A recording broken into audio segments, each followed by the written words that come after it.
రామ రామ రఘురామ అని పాడుతున్న హనుమా, అంత భక్తి పరవశమా ఓ కంఠమమ్ము గనుమా. సరదాగా నా గాలి పాట వినుమా.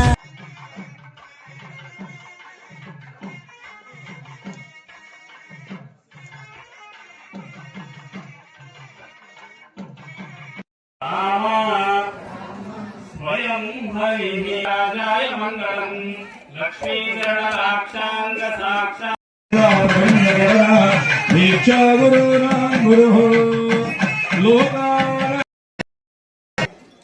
ఆనాడు పార్వతీ పరమేశ్వరుడు చేశారు. అట్లే దేవదాసుల కళ్యాణం ఆనాడు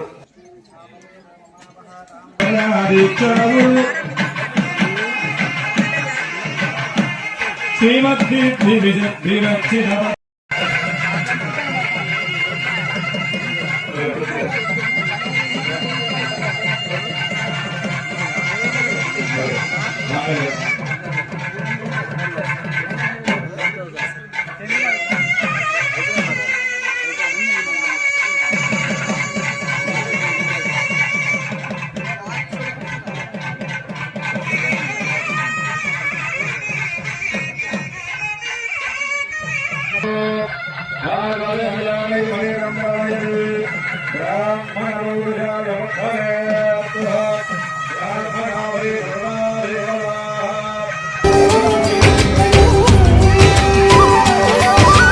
రామ రామ రఘురామ అని పాడుతున్న హనుమా, అంత భక్తి పరవశమా ఓ కంఠమమ్ము గనుమా.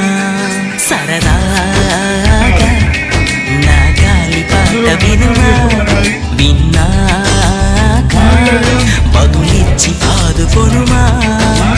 గాలికి పుట్ట గాలికి పెరిగా అచ్చం నీలాగా నిత్యం నీతో ఉన్నాగా ఇద్దరి లక్షణం ఒకటేగా.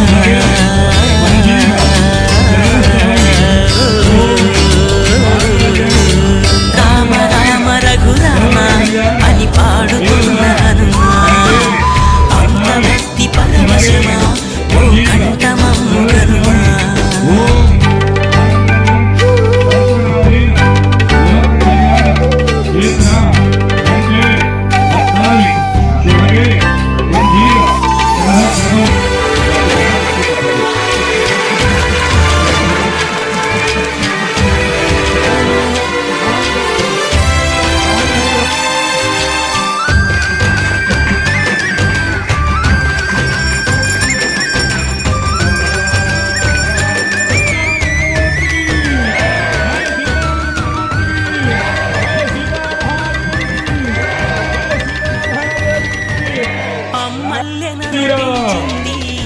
ఈ పల్లె సీమ నా నల్లె నడిపించింది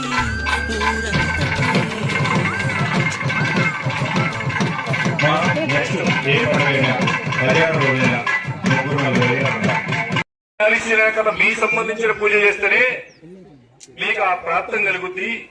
స్వామివారిని పూజించండి, మీరు పూజించండి. ముందుగా మీరు పూజిస్తే స్వామివారు కరుణిస్తే అప్పుడు మోక్షం, మీరు కూడా మీ వల్ల మోక్షం కలిగేటువంటి యోగం వస్తుంది అని చెప్పి ఆయన స్మరిస్తే ఆమె నియమ నిష్ఠలతో స్వామివారిని పూజించింది.